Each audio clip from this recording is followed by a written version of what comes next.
Okay, so thank you very much for being with us today, Milica.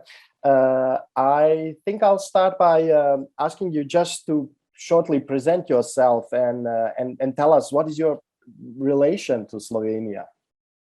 Thank you, Zlatko. Thank you so much for the invitation. So I am Milica. I was born in Belgrade during the Yugoslav times. So I am a Yugoslav myself. And relation to Slovenia directly is that, well, one of my uncles lived in Slovenia until the 1990s. So I remember going to Slovenia as a kid. But actually, it was at the beginning of 2000s that I started visiting Ljubljana and Slovenia again. And I did my PhD at the University of Ljubljana in Balkan Studies, together with Sciences Po Paris in political sociology. And the topic of my PhD was the memory of Yugoslavia of a very specific generation, the generation of the last pioneers.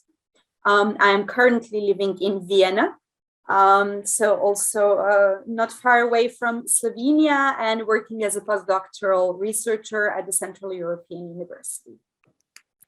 Excellent. So we're going to talk about this specific phenomenon of jugo-nostalgia. So I'll proceed by asking you if you can tell us very shortly about this rather complicated phenomenon of Yugoslavia. What is jugo-nostalgia? What is jugo-nostalgia?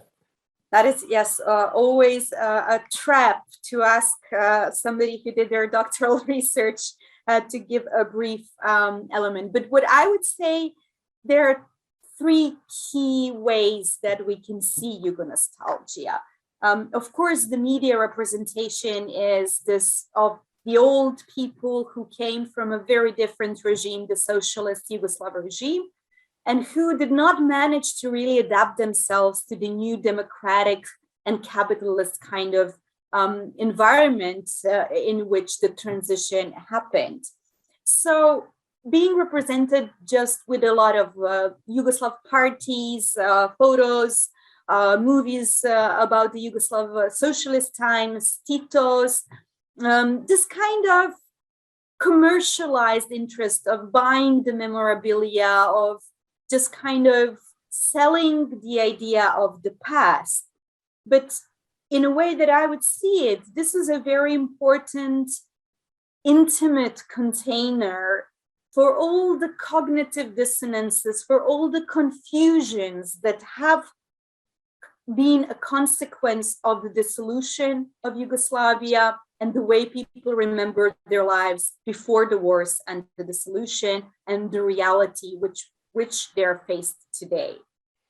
Second element of jugo-nostalgia and the way we can hear about it is when the nationalist and anti-Yugoslav political elites try to put a bad name on any positive heritage from the socialist Yugoslav times, or even any type of left-wing thinking in the post-Yugoslav space today.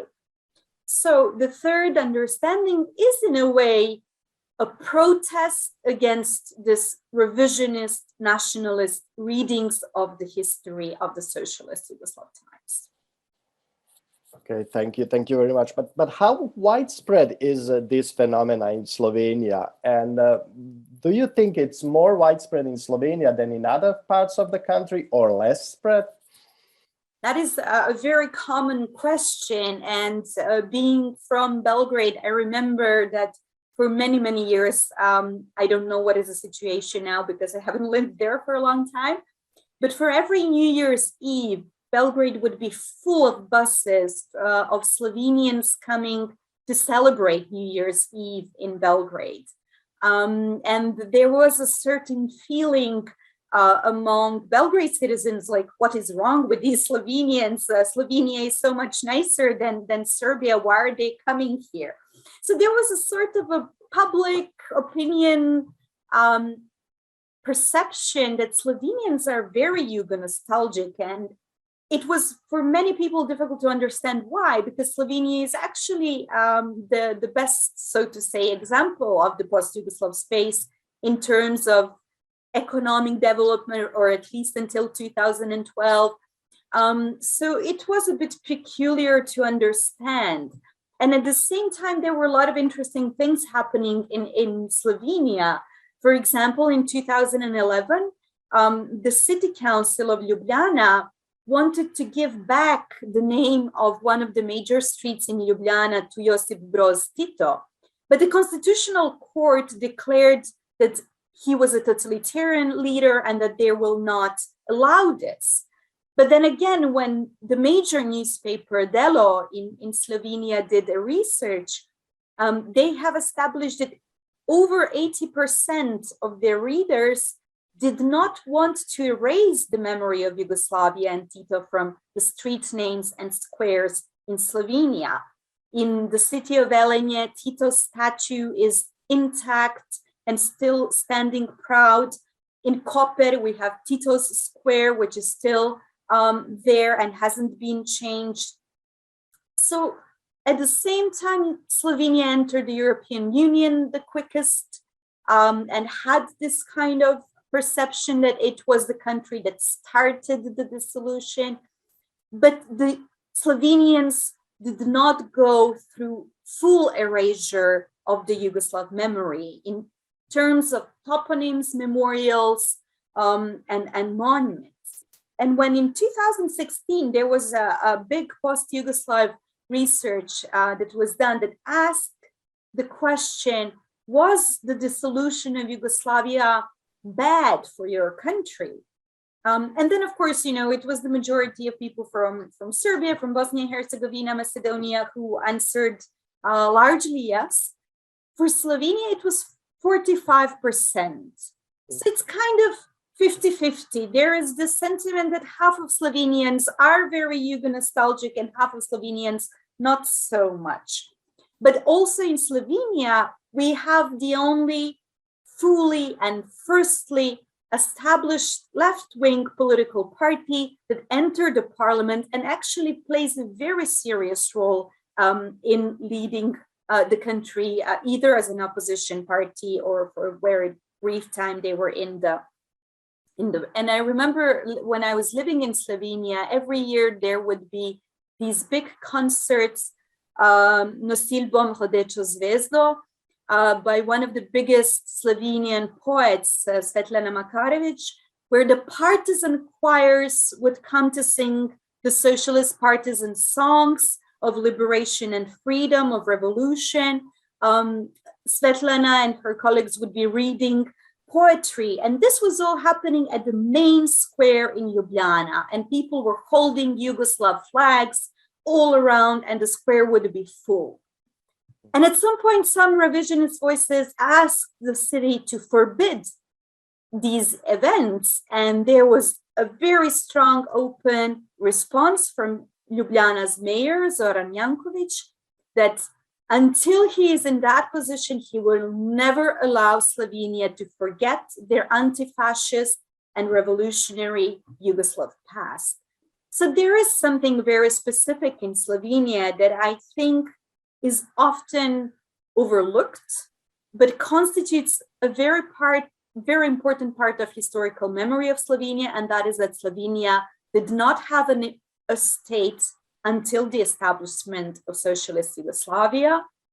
And the differences are mostly regional. If we would look into the region of Primorska, it would be majoritarily, so to say, Yugo-nostalgic, and much less, for example, in Maribor region. Very, very interesting indeed. And but who are those people? Are they youngsters or are they the older generation that lived in Yugoslavia? You already mentioned that there are these different interpretations, and but what would you guess? How is the young generation, people who are born after Yugoslavia, also nostalgic? And how can we explain that? I think that's a great question, because I believe every generation has its own nostalgia. So it's not the question whether there is or there isn't Yugo-nostalgia. It's just a question of how it's developed and what it relates to. And for the older generations, although we are now slowly losing the generations which actually themselves fought in the Second World War and were struggling and fighting against fascism and Nazism in the Second World War. So this kind of direct memory is unfortunately slowly leaving us. But for this generation, for example, the association of the anti-fascist soldiers and partisans in Slovenia is a very important outlet, so to say, for keeping this heritage alive. And it's actually one of the biggest associations in Slovenia. It has, I think, more than 15,000 members, which for Slovenia is enormous. And there we can see really an importance to preserve the memory on what the Second World War was, what it meant for the populations, and to really keep alive the memory on fascism and Nazism as it to never happen again. For the so-called in-between generations, like the one that I have also researched, which is this generation of the last pioneers, people who were born in Yugoslavia, then grew up throughout the wars and the dissolution, and then became adults in the post-Yugoslav times. It serves more as an outlet of thinking about the past in order to be able to create a better future. So understanding the socioeconomic and the political regime of the socialist Yugoslavia, that there would be some sort of inspiredness and hope for the future, because today the present for everyone seems very gloomy and very negative.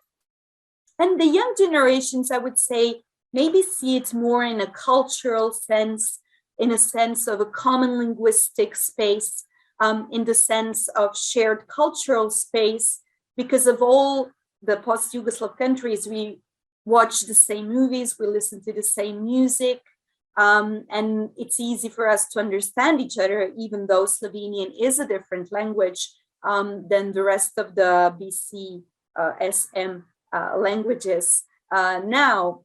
And when you ask how is it possible, this is an interesting topic in research, so I will just put a little point there. Alison Landsberg was recently talking about the possibility of prosthetic memories, and that people can actually develop strong emotional and cognitive associations with historical representations and memories, not only through the generational transmission of their parents, their grandparents, but also through the history teaching and the public discourse, and even if they haven't lived through that themselves. But maybe last and definitely not the least important is also to understand the closeness of generations in the Balkan families, even sometimes meaning living in the same households. In Slovenia, this is in better conditions than maybe in the rest of the Balkans. It's not in the same small apartment, but it would be in the same house, sharing different floors of the house, which I think also creates a different environment for generational transmission of memory.